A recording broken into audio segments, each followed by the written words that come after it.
Salut à tous et bienvenue dans cette nouvelle vidéo où je vais vous montrer comment j'ai choisi et j'achète mes actions en bourse. Ceci, c'est dans le but de vous faire profiter de mes astuces, comment je trie et comment j'achète mes actions pour que vous puissiez le dupliquer à votre niveau.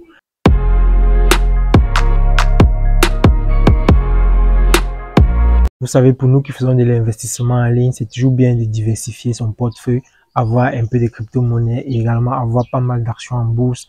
Parce que si vous demandez l'avis des hommes les plus riches au monde, ils vous diront toujours d'investir en bourse. Et aujourd'hui, d'autres conseillent aussi d'investir dans des crypto-monnaies parce que une crypto comme le Bitcoin commence à susciter vraiment l'attention et la curiosité de ces grands hommes d'affaires-là. Donc, à mon niveau, je vais vous montrer donc comment je choisis mes actions, sur quelle plateforme j'investis. Et sans but trop bavarder, allons sur mon PC pour la suite. Donc, une fois sur votre téléphone ou alors sur votre ordinateur, vous allez télécharger l'application, le broker qui vous intéresse. Personnellement, voici mon broker, j'utilise Interactive Broker. Et là, j'ai quelques actions. Bon, vous pouvez aller donc sur le Play Store télécharger parce que c'est disponible en application et également en version ordinateur comme ceci. Vous téléchargez Interactive Broker si vous n'avez pas encore un compte en bourse et puis vous créez un compte. C'est très simple, adresse mail, mot de passe. Ça va vous poser des questions, combien est-ce que vous gagnez par an, blablabla, vous répondez et puis vous vérifiez votre compte. Par la suite, vous allez tomber sur un compte comme celui-ci. Vous aurez 0 euros, 0 action, pas de dividendes. Vous voyez à ce niveau, dividende de 0. Dans tous les cas, quand vous investissez bien, vous aurez ici chaque mois dans les dividendes, vous aurez ce qui tombe ici, soit 5, 10, 50, 100, 200, 1000 dollars. Ça dépend de vous, ça dépend de vos investissements. Donc, comment est-ce qu'on fait donc pour choisir des actions? J'ai encore peut-être une miette d'actions qui reste ici. Voilà, j'ai 2 actions qui restent là. Et comment est-ce qu'on fait donc pour choisir des actions? Il suffit pas de venir ici et taper n'importe quoi. Parce que si vous venez ici, il y a toutes les actions, mais on va pas venir choisir tout n'importe quoi, ou alors Apple, Google, simplement les actions avec des gros noms là. Parfois, il y a des petites entreprises qui performent mieux que Apple, mieux que Google, mieux que Amazon ou Netflix, quoi. Donc, vous allez donc aller, avant de venir acheter, vous allez aller sur un deuxième site qui s'appelle investing.com. Une fois que vous êtes sur investing.com, vous allez venir ici sur Market et vous allez dérouler, vous allez aller sur Stock.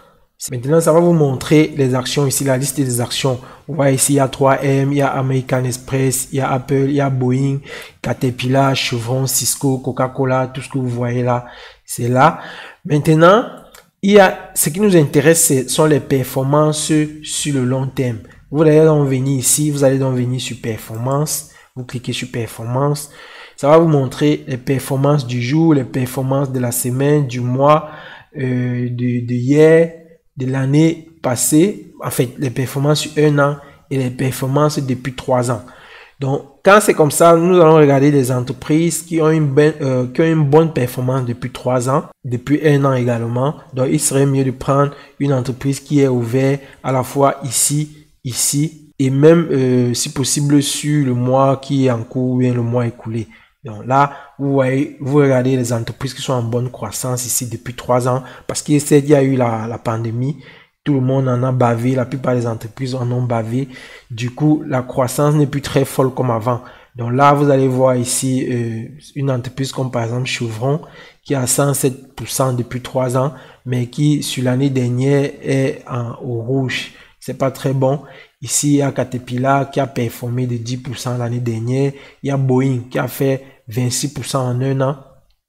Donc, mieux vaut prendre ici une entreprise qui est même au rouge, comme ici, comme Intel, et sur les 3 dernières années, qui n'a pas vendu beaucoup de composants à cause de la pandémie, qui n'a pas vendu des composants micro-informatiques là, mais qui, du coup, sur la dernière année, et depuis que la pandémie est passée, est en train de faire 25% en 1 an. Vous voyez, 25%, c'est pas mal. Vous pouvez vous intéresser à Intel. Et là, vous regardez donc, comme je vous expliquais, etc. Maintenant, ce sont les entreprises américaines. Si vous voulez pas les entreprises américaines, vous pouvez cliquer ici. Vous allez venir sur les entreprises genre en Europe ou dans d'autres pays dans le monde entier. La liste est bien longue ici. Si je viens sur les entreprises du CAC 40, les entreprises du CAC 40, les entreprises basées en France, vous allez voir ici Air Liquide, Airbus, Alstom, AXA, Crédit Agricole, Lorient, tout ce que vous voulez, le Grand Orange. Vous allez voir quelles sont leurs performances depuis tout ce temps-là. Et puis, vous voyez, bon, par contre, les performances sont plutôt bonnes. Et pareil, comme on dit souvent, on ne va pas investir sur une action qui est déjà tellement montée. On cherche plutôt des actions qui n'ont pas trop performé. Et c'est sur ça qu'on met un biais. Vous voyez, on met un biais sur... On peut venir ici. On va pas mettre sur ce qui est trop monté là. On va regarder une action, peut-être Michelin, 8%. 8% sur un an, 20% en 3 ans. Donc la croissance n'est pas très bonne. Donc vous allez regarder comme ceci. Et puis, donc lorsque vous avez regardé les performances depuis 1, 2, 3 ans, vous pouvez également revenir sur les techniques. Vous allez voir qu'est-ce que la plateforme dit, parce que c'est une plateforme spécialisée pour l'investissement. On va vous dire ici par exemple Carrefour pour la journée d'aujourd'hui est en train de faire une forte croissance, mais pour la semaine c'était pas bon, etc.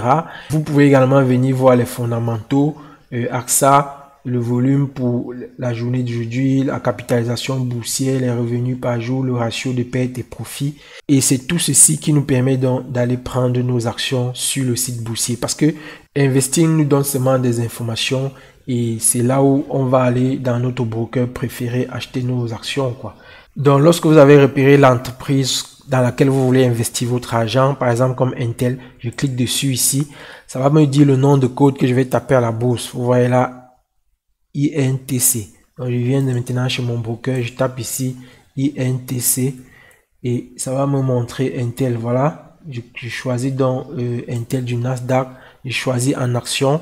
Ça va ouvrir l'interface ici. Si j'ai des liquidités libres, je peux acheter directement. On dit là le prix est de 35,86 $, tel que ça m'a montré ici. Bon, 35,54 $, 35,86 $. Avec les fluctuations du broker, c'est normal. Donc, si j'ai des liquidités, je vais venir directement sur acheter. Ici, je vais choisir d'acheter soit en termes d'actions, soit en termes de dollars. Moi, je préfère acheter en termes de dollars. Si j'ai 500 $, ici, je mets 500 $. Ça me dit là, j'aurai 13,94 actions. Je passe l'ordre et puis ça achète du coup.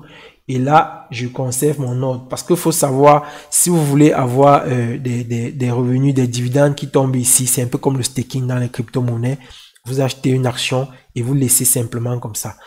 Vous ne la mettez pas en vente et chaque mois, donc, en fonction de la distribution qu'ils font, vous aurez des dividendes qui retombent ici. Et ces dividendes, vous pouvez les prendre et en vivre au quotidien. Donc, j'espère que cette vidéo vous aura édifié. N'hésitez pas à poser les questions dans les commentaires, lâchez-la à celle-ci, téléchargez, partagez-la à tous ceux qui sont sceptiques, donnez-la à ceux qui ne savent pas encore comment investir en bourse. Et sur ce, on va se voir à la prochaine.